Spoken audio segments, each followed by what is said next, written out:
Dengue एक virus जनित बीमारी है और जो विशेष करके मच्छरों से फैलती है और मच्छर गंदगी से फैलते हैं।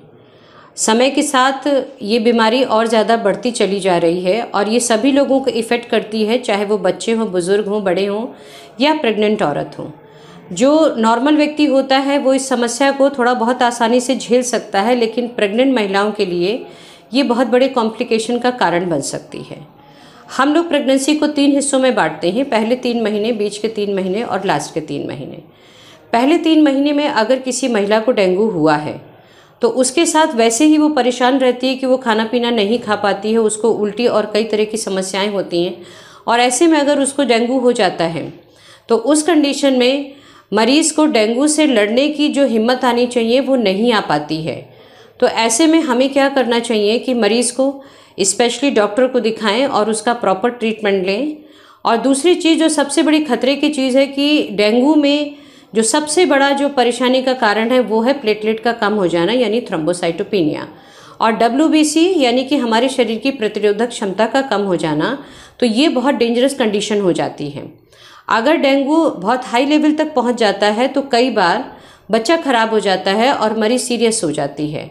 तो बच्चा खराब होने की कंडीशन में अगर हमें मरीज़ की सफाई की नौबत आती है तो ऐसे में कई बार प्लेटलेट इंतज़ाम करने के बावजूद ब्लीडिंग की वजह से मरीज़ की जान भी जा सकती है।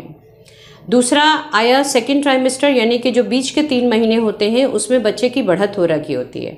और ऐसे में अगर मरीज़ का प्लेटलेट कम हो रहा है तो उसमें क्या होता है कि प्लेसेंटा, जिससे माँ और बच्चे दोनों आपस में जुड़े होते हैं, तो उसके बीच में खून के थक्के आने की प्रॉब्लम होती है। कई बार बच्चा खराबी हो जाता है और कई बार बच्चे की ग्रोथ में परेशानी हो जाती है, बच्चा बढ़ता नहीं है या आगे चल के हमारा बच्चा कमज़ोर पैदा हो जाता है और कई बार वो मानसिक रूप से विकलांग भी हो सकता है। और ऐसी सिचुएशन में भी हमको मरीज़ का विशेष ध्यान देना पड़ता है, उसको हॉस्पिटलाइज करना पड़ता है, उसको पानी की कमी नहीं होने देनी चाहिए। और अगर प्लेटलेट एक लिमिट से ज़्यादा कम हो रही हैं तो हमको प्लेटलेट चढ़ाने की नौबत भी आ जाती है। अगली बात, जब हम तीसरे समय में आते हैं, यानी कि 7 महीने से लेकर के 9वें महीने के बीच में, तो उस बीच वो भी बहुत बड़ी समस्या होती है प्लेटलेट कम होने की वजह से। सडन अगर मरीज़ की प्लेटलेट फॉल कर गई तो मरीज़ का बच्चा गड़बड़ हो जाता है और कई बार हम लोगों को डिलीवरी कराना मजबूरी हो जाता है। तो उस कंडीशन में भी मरीज़ की जान को खतरा रहता है। तो इसलिए मेरा कहना यह है कि हर प्रेग्नेंट महिला को जो उस दौरान प्रेगनेंसी के किसी भी फेज़ में चल रही हो, वो अपना पूरा ख्याल रखे, बाहरी लोगों से कम मिले, मच्छरों से बचाव करे, साफ़ सफाई में रहे और अपने खान पीन का पूरा ख्याल रखे कि जिससे उसको प्रतिरोधक क्षमता उसकी ठीक रहे। और इन केस अगर वो बीमार पड़ती है या उसको बुखार आता है या उसको कोई भी समस्या होती है तो तुरंत डॉक्टर को कांटेक्ट करें और शुरुआती दौर में ही इलाज लेना शुरू करें।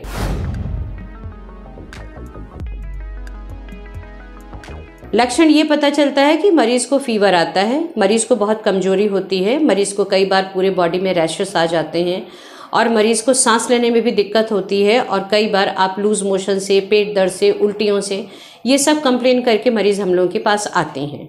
तो हम लोग उसका ब्लड इन्वेस्टिगेशन कराते हैं, तो उसमें हमें ये पता चलता है कि मरीज़ को प्लेटलेट कितनी है, उनकी TLC कितनी है और उनका जो है आपका डेंगू पॉजिटिव है या नहीं।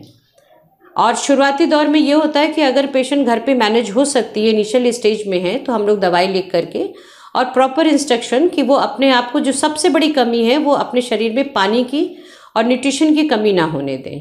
तो अगर वो मैनेज हो जाता तो ठीक है, अदरवाइज मरीज़ को फिर हम लोग हॉस्पिटलाइज कर देते हैं। उसके लिए मैं यही कहना चाहूँगी, ये तो देखिए हमारे देश में जो इस तरह की प्रैक्टिस चलती है कि जो पेशेंट हैं वो मेडिकल स्टोर से या किसी अनक्वालिफाइड व्यक्ति से लेकर के दवाइयाँ खा लेते हैं, तो प्रेग्नेंट औरतों के लिए तो ये बहुत ही नुकसानदायक होता है, क्योंकि उनको ये नहीं पता होता है कि प्रेगनेंसी में बहुत सारी दवाई रिस्ट्रिक्टेड होती हैं, ट्रीटमेंट अलग तरीके से दिया जाता है। तो मैं यही रिक्वेस्ट करूँगी कि कृपया आप लोग ऐसा ना करें। और अगर आपको कोई भी परेशानी होती है तो किसी भी क्वालिफाइड डॉक्टर से जो आपके आसपास हैं उनसे कम से कम सलाह लें और उनकी राय पर चलें।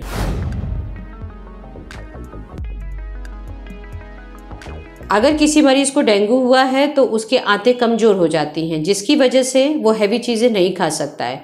तो उनको ये कहा जाता है कि सबसे ज़्यादा पानी में क्या होता है कि जैसे आप इलेक्ट्रॉल पाउडर या लिक्विड चीज़ें या आप सूप है या आप जूस है और इस तरह से चीज़ें, नारियल पानी जैसे रिकमेंड किया जाता है, लेकिन बहुत ज़्यादा नहीं लेना चाहिए नारियल पानी।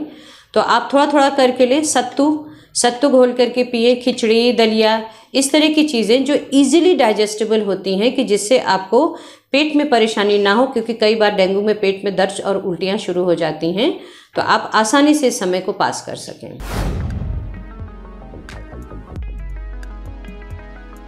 घरों पे सबसे पहले आप साफ़ सफाई रखें, अपने आसपास मच्छरों को ना पनपने दें।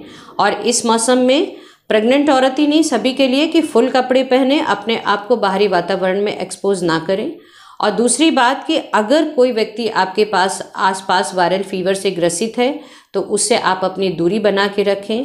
और सबसे बड़ी चीज़ है कि कोशिश करें कि मच्छरदानी का इस्तेमाल करें या जो बाकी हमारे पास रेमेडीज़ हैं उनका इस्तेमाल करें कि आप मच्छरों के लिए एक्सपोज ना हो।